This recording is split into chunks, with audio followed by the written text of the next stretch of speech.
Good morning to all of you. Welcome back to my channel. आज है 26 मार्च 2026 और ये है द हिंदू न्यूज़पेपर की पीडीएफ। आज हम बात करेंगे कुछ वोकेबलरी वर्ड्स के बारे में, उसके बाद एक आर्टिकल डिस्कस करेंगे। आपको न्यूज़पेपर की पीडीएफ वायु क्लासेस टेलीग्राम चैनल पे मिल जाएगी और यहाँ पे इंडियन एक्सप्रेस की भी आपको फ्री में पीडीएफ मिल जाती है। कुछ वोकेबलरी वर्ड जान लेते हैं ये आर्टिकल स्टार्ट करने से पहले। पहला वर्ड है gaudy, GAUDY, gaudy. Gaudy as a adjective की तरह यूज होता है, विशेषण की तरह यूज होता है और जिसका मतलब होता है जो एक्स्ट्रावेगेंटली। एक्स्ट्रावेगेंटली मतलब होता है ज्यादा, मतलब जो ज्यादा खर्चा करता है एक्स्ट्रावेजेंटली। बट ये क्या होता है, गॉडी मतलब पूरा चमकीला तड़क भड़क वाला चीज को यूज करते हैं। तो एक्स्ट्रावेगेंटली ब्राइट, जो एक्स्ट्रावेगेंट वैसे खर्चा करना होता है बट बहुत ज्यादा मात्रा में भी यूज हो सकता है। तो एक्स्ट्रावेगेंटली ब्राइट बहुत ज्यादा चमकीला गॉडी है। और showy typically so as to be tasteless, tasteless भी हो सकता है बट दिखावटी ज्यादा है। मतलब इसके सिनोनिम्स क्या होंगे, गैरिस, फ्लैसी मतलब चमक धमक वाला गैरिस, या लाउड एंड ओस्टेंटेनियस। ओस्टेंटेनियस का मतलब होता है दिखावटीपने वाला। ओस्टेंटेटियस, टेंटेटियस, ओस्टेंटेटियस। एंटोनिम्स क्या होंगे, मोडेस्ट, टेस्टफुल, ड्रैब, प्लेन। एक वर्ड यूज होता है जैसे ड्रैब साड़ी के लिए भी यूज होता है बट खाली लपेटा हुआ, मतलब वही प्लेन जैसे। एग्जाम्पल सेंटेंस कैसे याद रखते हैं गॉडी को। The actor arrived at the gala wearing a gaudy gold suit that stood out for all the wrong reasons. मतलब बहुत सारे, वो बहुत ज्यादा चमकीला सूट पहन रखा था उसने और वो बिल्कुल रॉन्ग रीजंस के लिए अलग से दिख रहा था। तो गॉडी इसका मतलब हो गया। इसका सिनोनिम्स क्या होंगे, एक्स्ट्रावेगेंटली ब्राइट, गैरिस, फ्लैसी, लाउड, ओस्टेंटेनियस। और ये एंटोनिम्स में क्या है, ड्रैब खाली लपेटा हुआ, ऐसे ही टेस्टफुल है या प्लेन है, मोडेस्ट है। नेक्स्ट वर्ड है glum, GLUM। Glum parts of speech adjective की तरह यूज होता है, विशेषण की तरह यूज होता है। लुकिंग और फीलिंग डिजेक्टेड मतलब निराशा में, मोरोश करना। डिजेक्टेड होता है बिल्कुल, आप बिल्कुल हताश हो जाते हैं ना, डिजेक्ट, डिजेक्ट, डिजेक्ट। एंड मोरोश दुख में होना। एंड ग्लूमी, ये इसके सिनोनिम है, ग्लूमी। और सूलन, सूलन भी इसका सिनोनिम है। Miserable, despondent, despondent, despondent, downcast. अब एंटोनिम्स क्या होंगे, चीयरफुल, ब्राइट, हैप्पी, जुबिलेंट। तो एग्जाम्पल सेंटेंस क्या होगा इसका, भाई ग्लम को कैसे याद रखेंगे। The fans looked glum as they walked out of the stadium after their team crushing defeat. मतलब टीम की डिफीट होगी तो जो थे, मतलब जो फैंस थे वो दिखाई दे रहे थे ग्लम, निराश दिखाई दे रहे थे। तो हमने दो वर्ड जाने, गॉडी, ग्लम। अब आगे चलते हैं, गाइल, GUILE, गाइल। गाइल का मतलब होता है जो बिल्कुल कनिंग इंटेलिजेंस दिखते हैं ना जिसमें, गाइल बहुत चालाक, यूज ऑफ क्लेवर या यूजुअली डिसऑनेस्ट मेथड यूज करता है जो बंदा। सिनोनिम्स होता है कनिंग, क्राफ्टीनेस, आर्टफुलनेस, डुप्लिसिटी। एंटोनिम्स क्या होंगे, विशेषण एंटोनिम्स क्या होंगे, ऑनेस्टी, सिंसियरिटी, कैंड्योर। कैंड्योर होता है बिल्कुल सीधा साधा, कैंड्योर। नेविटी, नेव होता है नवसिखिया, बडिंग स्टेज में, बड जैसे अंकुर निकलता है ना, बडिंग स्टेज भी बोलते हैं उसको। एग्जाम्पल सेंटेंस, ही यूज हिज गाइल टू मैनिपुलेट द सिचुएशन। मतलब उसने अपनी जो गाइल है, चालबाजी यूज की मैनिपुलेट करने के लिए, हेर फेर करने के लिए सिचुएशन में, हालात में। नेक्स्ट वर्ड है गोरमैंड, GOURMAND, गोरमैंड। गवर्नमेंट का मतलब होता है एज ए नाउन की तरह यूज होता है। और कोई भी पर्सन जो एंजॉय करता है ईटिंग या बहुत ज्यादा खाता है, जो पेटू आदमी होता है, गवर्नमेंट। ग्लटन, ग्लटन जैसे गेहूं में होता है बट ग्लटन इसके लिए भी वर्ड यूज होता है, ग्लटन। एपिक्योर, एपिक्योर ज्यादा खाने वाला, फूडी, या गैस्ट्रोनोम, गैस्ट्रो मतलब रिलेटेड टू द पेट से है, तो गैस्ट्रोनोम हो गया, ग्लूटन हो गया, एपिक्योर और गोरमेंट। एंटोनिम्स क्या होंगे? अब्स्टेनर, परहेज करने वाला, जो परहेज करता है। पिकर, जो चूजी है ना, जो कम खाता है, पिकर। चूजी मतलब एसेटिक, एसेटिक तपस्वी। एग्जाम्पल कैसे ले सकते हैं? Being a true government he spend his entire vacation travelling from one famous restaurant to the next, एक रेस्टोरेंट से नेक्स्ट में गया, गवर्नमेंट आदमी है। गजल, नेक्स्ट वर्ड है गजल, GUZZLE, गजल। पार्ट्स ऑफ स्पीच, वर्ब, जैसे ईट और ड्रिंक समथिंग ग्रीडली, नॉइसली, बिल्कुल ज्यादा, जैसे बोलते हैं ना वाटर गजलिंग क्रॉप है, ज्यादा पानी पीती है। क्वाफ, इसका सिनोनिम है क्वाफ, QUAFF, क्वाफ। गल्प, बिल्कुल गटक जाना एकदम से, गल्प। और डिवोर, वो बोलते ना कि भाई मैंने उसकी तरफ देखा तो वो सारा निकल गया एकदम से, डिवोर कर गया। स्वेलो, निकल जाना, स्वेलो। एंटीनिम्स क्या होंगे? सिप, निबल, निबल होता कुतरना, सिप करके पीना, अब्सटेन, परहेज करना, जिसके सिनोनिम होंगे। कैसे याद रख सकते हैं भाई? After running the marathon in the heat he proceed to गजल 2 होल बोतल ऑफ वाटर, मतलब उसने एकदम से पी गया, गटक गया। तो गजल गवर्नमेंट होता है जो बिल्कुल ज्यादा खाता है, गजल भी एज ए वर्ब की तरह यूज होता है, और ये एज ए नाउन की तरह गवर्नमेंट जो आदमी के लिए यूज होता है, और वो क्रिया कैसे करता है? गजल करता है। गाइल किसी की चाल के लिए यूज होता है, एज ए नाउन यूज होता है, चालबाजी जो उसकी है, और उसने अपनी गाइल यूज की आदमी को डिसीव, धोखा देने के लिए। गलम होता है निराश, एज ए एडजेक्टिव यूज होता है, भाई कोई आदमी के लिए वो डिजेक्टेड था, मोरोस में था, ग्लूमी था, सूलन था, डिस्पोंडेंट था, और डाउनकास्ट था। और नेक्स्ट वर्ड था, जो पहला वर्ड था गॉडी, एडजेक्टिव की तरह, गेरिश, फ्लैसी, लाउड, ओस्टेंसियस, दिखावटी पने वाला। और इसका एंटीनिम्स क्या होता है? ड्रेब, ड्रेब, सिंपल, साधारण। अब आर्टिकल पे चलते हैं। ये आर्टिकल अच्छा आर्टिकल है जो कि 25 मार्च के न्यूज़पेपर से लिया गया, ओपिनियन पेज से, जो कि पेज नंबर 7 है। इस पे अच्छा आर्टिकल दिया हुआ है कि judicial push for environmental CSR। Judicial push के बारे में बात हो रही है। देखो, कॉर्पोरेट सोशल रिस्पॉन्सिबिलिटी, कोई भी कंपनी रजिस्टर्ड होती है 2013 के कंपनी एक्ट के अंडर, उसमें कुछ लिमिटेशन दी हुई है। जैसे कॉर्पोरेट सोशल रिस्पॉन्सिबिलिटी का ये है, भाई किसी कंपनी का 5 करोड़ से ऊपर ज्यादा बेनिफिट है ना, तो वो उस कैटेगरी में आएगी, उसको अपना बेनिफिट का 2% जो है कॉर्पोरेट सोशल रिस्पॉन्सिबिलिटी के अंदर डालना होगा। बट इसमें क्या है, दे रखी है कि भाई क्या क्या ट्रिक है, इन्वायरमेंटल के लिए यूज नहीं होती हैं। जैसे ये चीजें जो कॉर्पोरेट सोशल रिस्पॉन्सिबिलिटी वाला पैसा है ना, ये जनरली एजुकेशन में यूज होता है 38% के आसपास, फिर हेल्थ में यूज होता है 22% के आसपास।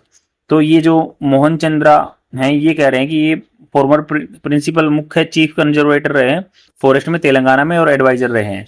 तो इन्होंने बताया कि ये जो पैसा है, मान लो इन्वायरमेंटल को डिग्रेड करते हैं तो एनवायरमेंट के लिए कम यूज होता है, हेल्थ एजुकेशन पे ज्यादा यूज होता है, तो हमें एनवायरमेंटल को भी देना चाहिए। जैसे इसमें एक केस का भी डिस्कशन हुआ, ग्रेट इंडियन बस्टर्ड, जो कि जनरली राजस्थान और गुजरात में पाया जाता है, और उसके लिए एक रणजीत सिंह का केस आया था, जिसमें सुप्रीम कोर्ट ने बताया था कि भाई इनको प्रोटेक्ट करना जरूरी है और हार्मोनियस स्ट्रक्चर बना के रखनी है एनवायरमेंटल में और सस्टेनेबिलिटी में, जो ये जीव जंतुओं के लिए, क्योंकि क्रिटिकल एंडेंजर्ड IUCN लिस्ट में इसका जो ग्रेट इंडियन बस्टर्ड का स्टेटस है। अब चलते हैं आगे। इन्होंने कहा कि जुडिशियल पुश होना चाहिए, जुडिशरी की तरफ से पुश करना चाहिए इन्वायरमेंटल कॉर्पोरेट सोशल रिस्पॉन्सिबिलिटी के लिए। कॉर्पोरेट होता है जो बिजनेस करने वाले, उनके लिए समाज के लिए क्या रिस्पॉन्सिबिलिटी बनती है। इंडिया इमर्ज होता है उभर के आया है एज ए पायोनियर, पायोनियर होता है लीडर। फॉर मैंडेटिंग, मैंडेटिंग होता है भाई जो कंपल्सन बना दे, कंपल्सरी कर दे। Profit sharing for social good, समाज की भलाई के लिए प्रॉफिट शेयर करना through the companies act 2013। Pioneer leader था इस चीज में। ए विजनरी मूव, बहुत ही आगे की सोचने वाला स्टेप था। To channel corporate earning, channel होता है डायरेक्शन देना कॉर्पोरेट की जो अर्निंग होती है, कंपनियों की जो अर्निंग्स हैं, from crucial societal objective, crucial बहुत इंपॉर्टेंट समाज का ऑब्जेक्टिव के लिए उन्होंने किया, गाइडलाइन किया। हाउएवर, हालांकि the environment remains largely neglected, but जो एनवायरमेंट था ना उसको अनदेखा किया गया। Often sideline by prevailing, prevailing होता है प्रचलन में होना, जो वोग में फैशन में अभी चलता है ना, प्रीवेलिंग, प्रीवेल करना। तो उन्होंने कहा कि ऑफन आमतौर पर साइडलाइन किया गया था प्रीवेलिंग कॉर्पोरेट प्रायोरिटीज, जो कॉर्पोरेट प्रायोरिटीज में तो इन्वायरमेंटल बहुत ही लार्जली रूप से नेगलेक्टेड रहा है, ओपन आमतौर पर इसको नेगलेक्टेड किया है कॉर्पोरेट प्रायोरिटीज में। Despite India's commitment to the net zero emission 2070, net zero emission मतलब जितना कार्बन पैदा कर रहे हैं उसको ही सिक्वेस्टर कर देंगे, उससे खत्म कर देंगे 2070 तक। कॉन्फ्रेंस ऑफ पार्टी 26 में कहा गया था। अभी कॉन्फ्रेंस ऑफ पार्टी जो 31 होगी, United nation framework of climate change convention, ये इसकी पार्टी होगी। एक होता है जो बायोडाइवर्सिटी के लिए होता है, उसकी कोप 17 के आसपास होगी, वो आर्मेनिया के येरेवन में होगी। और ये जो United nation framework of climate change पे है, ये कोप 31 होगी, ये अपनी इसके टर्की में होगी, अंटालिया में। तो इन्होंने कहा कि भाई 2070 तक ये 2000 ऐसे नेट जीरो एमिशन होना चाहता है। एमिशन जो कार्बन एमिशन के बारे में बात हो रही है। एस्केलेटिंग, बढ़ने वाला क्लाइमेट चैलेंज, बढ़ते रहे क्लाइमेट वातावरण के जो मुसीबतें हैं, from the air pollution, water scarcity, पानी की कमी है, स्केरिसिटी होता कमी होना, पुअर वेस्ट मैनेजमेंट, वेस्ट जो गंदगी है उसका मैनेजमेंट अच्छा नहीं हो रहा, इकोलॉजिकल नीड्स, इको होता है इन्वायरमेंट से रिलेटेड जो जरूरतें हैं, continue to be under represented in CSR funding, CSR funding में इनको ज्यादा वेटेज नहीं दिया जा रहा, नेग्लेक्ट किया जा रहा है, अंडर रिप्रेजेंट किया जा रहा है। हाउएवर, हालांकि recent supreme court observation have reframe, अभी सुप्रीम कोर्ट ने जो रिफ्रेम किया था इन्वायरमेंटल स्पेंडिंग, जो इन्वायरमेंट पे खर्चा करना, not as mere discretionary charity, discretion होता है अपने विचार विमर्श से कोई भलाई कर दिया, चैरिटी कर दी, वो नहीं माना जाएगा, but as a constitutional mandate, but एक संवैधानिक मैंडेट है, जरूरत है। बाई इन्वोकिंग, इन्वोकिंग होता है यूज करके, आह्वान करके, आर्टिकल 51AG जो कि फंडामेंटल ड्यूटीज आती हैं, तो इस चीज का आह्वान किया और कहा कि द जुडिशरी अंडरस्कोर, जुडिशरी ने कहा कि अंडरस्कोर मतलब जोर दिया, जैसे मैं अंडरलाइन कर रहा हूं वैसे ही, that the right to conduct business, जो अधिकार है बिजनेस करने का, जो कि आर्टिकल 19 में है कि अपनी मनचाहा प्रोफेशन कर सकते हैं संविधान के, बट ऐसा नहीं है कि is inseparably link to the responsibility to restore our planet, but इससे अलग नहीं है, इनसेपरेट मतलब इसको सेपरेट नहीं किया सकता, जुड़ा हुआ है ये, रिस्पॉन्सिबिलिटी टू रिस्टोर करना आवर प्लेनेट को। द नेग्लेक्ट, जो अनदेखा किया जा रहा है, ऑफ द हैबिटेट, हैबिटेट होता है निवास स्थान, अबोर्ड, इसका सिनोनिम क्या हो सकता है, अबोर्ड निवास स्थान, रहन बसेरा। द नेग्लेक्ट, अनदेखा किया गया habitat of the great Indian bustard, जो कि बाय द एनर्जी फर्म्स, जो वहां पे एनर्जी बनाती हैं, जैसे विंड एनर्जी के लिए या सोलर एनर्जी के लिए, catalyse the court to issue this mandate, catalyse होता है आगे उत्प्रेरक का काम, के कोर्ट को इशू करने के लिए मुद्दे को, इस पे मैंडेट जो है कंपल्सन डाला। अब कह रहे हैं स्क्यूड फंडिंग, तो ये रणजीत सिंह केस था जो कि पहले IAS अफसर थे, तो उन्होंने कहा कि स्क्यूड फंडिंग, स्क्यूड है तो झुका हुआ है, तिरछी फंडिंग है। Analysis of CSR data expose, दिखाता है, एक्सपोज होता है दिखाता है, लोप साइडेड, लोप साइडेड मतलब एक तरफा स्पेंडिंग हो रही है, pattern that favours human centric development, आदमियों के डेवलपमेंट के लिए हो रहा है, at the expense of the environment, environmental को डैमेज कर रहे हैं बट आदमियों के लिए खर्चे के लिए उसको यूज किया जा रहा है। ओवर दी पास्ट 7 ईयर, पिछले 7 साल में, हालांकि ऐसे करते हैं कि भाई कोई कंपनी अपनी ब्रांडिंग कर देती है और बाहर मान लो कोई पार्क है उसके बाहर ब्रांडिंग कर देगी, कह देगी हम ये मेंटेन कर रहे हैं CSR के अंदर, और वो अपना ब्रांड वहां पे मान लो रिलायंस लिख देंगे सब जगह, तो अपनी पब्लिसिटी भी करते रहेंगे और अपनी एडवर्टाइजमेंट भी ऐसे करते हैं। ओवर द पास्ट 7 ईयर, पिछले 7 साल में, funds have been overwhelmingly, over मतलब ज्यादा, वेमिंगली मतलब बिल्कुल ज्यादातर ऐसा ही हो रहा है, एलोकेटेड टू सोशल सेक्टर, समाज के सेक्टर के लिए भी। एजुकेशन, रिसीविंग एजुकेशन 38% ले रहा है, हेल्थ केयर ले रहा है 22% एंड रूरल डेवलपमेंट ले रहा है 10% ओनली। कन्वर्सली मतलब अपोजिट इसके, एनवायरमेंटल एवरेज जो है 7 से 9% है। Creating an unbalance ledger, ledger मतलब खाता बना रहा है, अनबैलेंस जो कि संतुलित नहीं है, that critically under funds vital sustainability project, तो क्रिटिकली मुख्य रूप से अंडर फंड है, जो बहुत ही सस्टेनेबल प्रोजेक्ट हैं जिनको लाइफ लॉन्ग एनवायरमेंट को बनाए रखेंगे। दिस डिस्पैरिटी होता है भेदभाव, सजेस्ट करता है corporation view environmental crisis as a distant threats compare to the immediate social need, जो हाल फिलहाल में समाज की नीड है, एजुकेशन वगैरह, उसको प्रायोरिटी दे रहे हैं, इन्वायरमेंटल को बैक फुट पे रख रहे हैं। Yet there are commendable, commendable मतलब प्रशंसा लायक एक्सेप्शन, अपवाद हैं, that prove large scale restoration is possible, तो उन्होंने प्रूव किया कि लार्ज स्केल पे रिस्टोरेशन दोबारा से इसको एनवायरमेंट को ठीक करना पॉसिबल है, ऐसे काम भी हुए हैं। महिंद्रा जो प्रोजेक्ट है हरियाली, महिंद्रा का एक प्रोजेक्ट है हरियाली, has planted almost 25 million tree, लगभग 1 मिलियन 10 लाख 25 मिलियन मतलब लगभग 2.5 करोड़ पेड़ लगा दी महिंद्रा ने जो कि इन्वायरमेंटल को डिग्रेड कर रही है, तो वो पेड़ों को भी ध्यान दे रही है। फोकसिंग ऑन सर्वाइवल रेट, जो कि सर्वाइवल रेट पे है, मतलब पेड़ ऐसा नहीं लगा दिए, उनके बचने की भी गारंटी है, rather than just sapling counts.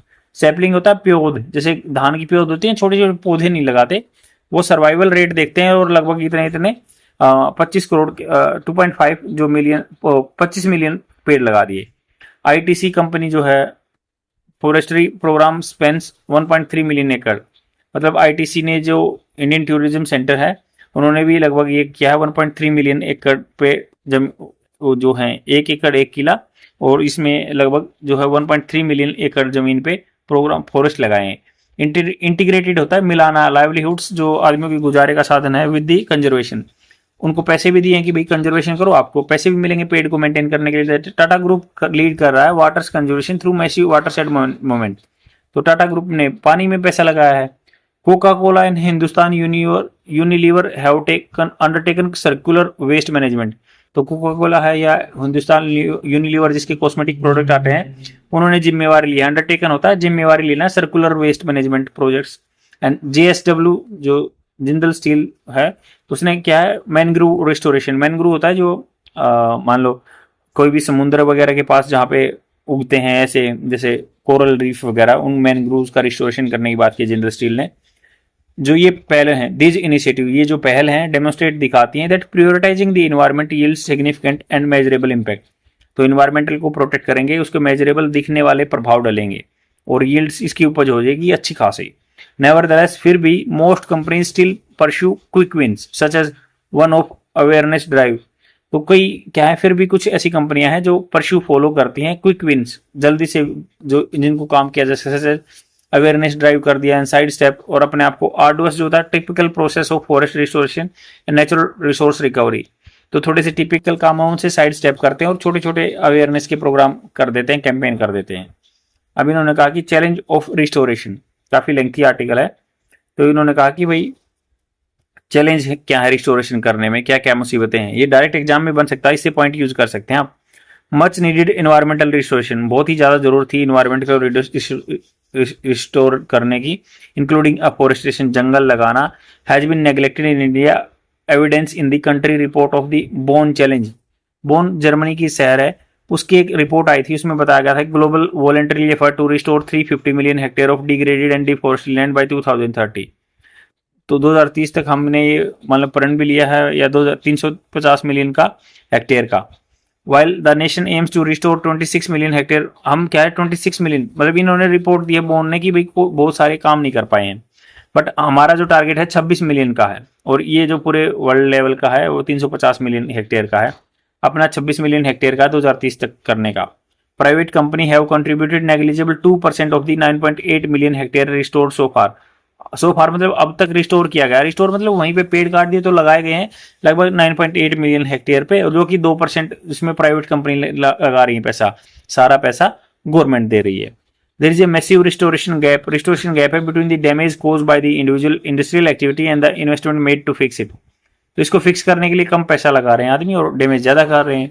Companies prefer social project such as environmental awareness campaign, environmental के लिए अवेयरनेस कैंपेन डाल देते हैं, रिन्यूएबल एनर्जी पैसा लगा देते हैं, या बेसिक ग्रीन इनिशिएटिव स्टार्ट कर देते हैं, पेड़ वगैरह इतना एफोरेस्टेशन का काम नहीं करते।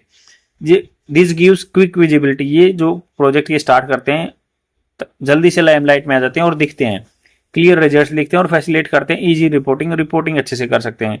इन कॉन्ट्रास्ट इसके विपरीत में लैंड बेस्ड प्रोजेक्ट्स जैसे फॉरेस्ट रिस्टोरेशन, जंगलों को वापस बनाना विद ट्री प्लांटिंग, पेड़ लगाना, हैबिटेट रिकवरी, या किसी चीज का जो निवास स्थान खत्म हुआ उसको रिकवर करना, water conservation, waste management taking a long time, ये काम लंबा टाइम लेते हैं।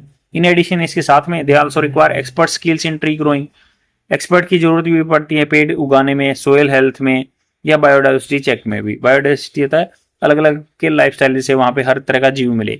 Skills the most CSR partners do not have corporation often support initiative such as recently popular Miyawaki plantation, तो मोस्ट ऑफ दी जो ये है मियावाकी प्लांटेशन को सपोर्ट नहीं कर रहे हैं। हालांकि ये जापान का एक बंदा था, उसने बताया था कि इतनी इतनी दूरी पे पेड़ लगाने चाहिए, इससे ज्यादा कैनोपी होगी, उनकी ऑक्सीजन वगैरह ज्यादा मेंटेन होगी। विच ऑफर रैपिड ग्रोथ, जो कि प्रदान करता है रैपिड एकदम से ग्रोथ होना, and excellent in annual reports, और एक्सीलेंट आएगा एनुअल रिपोर्ट में, but often compromise native ecology and biodiversity। But यहाँ पे क्या होता है, हमें मियावाकी कंसेप्ट लागू नहीं कर सकते क्योंकि ये कॉम्प्रोमाइज कर रहे हैं हम। जो यहाँ की नेटिव इकोलॉजी है या बायोडाइवर्सिटी, अलग अलग तरह का पेड़ है, सभी तरह यूनिफाइड पेड़ लगा दिए जाते हैं, तो वो शायद इन्वायरमेंट के लिए सस्टेनेबल ना रहे। Situation is worsened by the urban bias, शहरों में और खराब है in the selection of target area.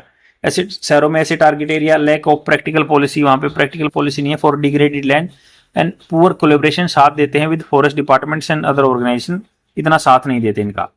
Need for reimagining strategy, क्या जरूरत है इस स्ट्रेटजी को, रणनीति को दोबारा से इमेजिन करने की। करंट जुडिशियल पुश, यहाँ पे सॉल्यूशन दिए जा रहे हैं कि जो हाल फिलहाल में नए जुडिशरी की तरफ से पुश आ रहा है ना, demand an urgent transition to a ecosystem recovery strategy. Ecosystem को जो अपना पारिस्थितिकी तंत्र है उसको रिकवरी करना है, रणनीति बनाओ। दिस रिक्वायर्स री इमेजिनिंग कॉर्पोरेट अकाउंटेबिलिटी, अकाउंटेबिलिटी जिम्मेवारी रीइमेजिन करो, कॉर्पोरेट की जिम्मेवारी रिप्लेस करो कन्वेंशनल ऑडिटिंग, जो परंपरागत रूप से ऑडिटिंग हो रही है ना, छानबीन हो रही है, with time bound restoration initiative. Time bound मतलब इतने टाइम में रिस्टोरेशन करना है, इनिशिएटिव होता है पहल। एंड देयर इकोलॉजिकल असेसमेंट, उनको असेसमेंट करना है, इकोलॉजिकल जानना। Indicators of success should be tangible, tangible होता है जिनको फील किया जा सके, हाथ से स्पर्श किया जा सके। इंडिकेटर्स ऐसे निशान जो है सक्सेस के, should be ecological service such as soil carbon sequestration, जो भूमि में कार्बन चला गया उसको खत्म करना, वाटर रिटेंशन या पानी को रिटेंशन करने की, या बायोडाइवर्सिटी रिकवरी होनी चाहिए। To achieve this India must prioritise degraded and remote forest land lacking, जहाँ पे फॉरेस्ट लैंड है वहाँ पे पेड़ नहीं है, वहाँ पे उन चीज़ों को प्रायोरिटाइज देना चाहिए जो डिग्रेडेड हो चुकी है land. Resources through appropriate restoration initiative, resource जो इसमें चीज़ें हैं उनको लेकर आना चाहिए उचित रिस्टोरेशन इनिशिएटिव से। Further the country needs to build alliance, alliance होता है संगठन बनाना चाहिए between the forest department and university and conservation NGO, इनके साथ हाथ मिलाना चाहिए। ज्वाइंट फॉरेस्ट मैनेजमेंट कमेटी बननी चाहिए।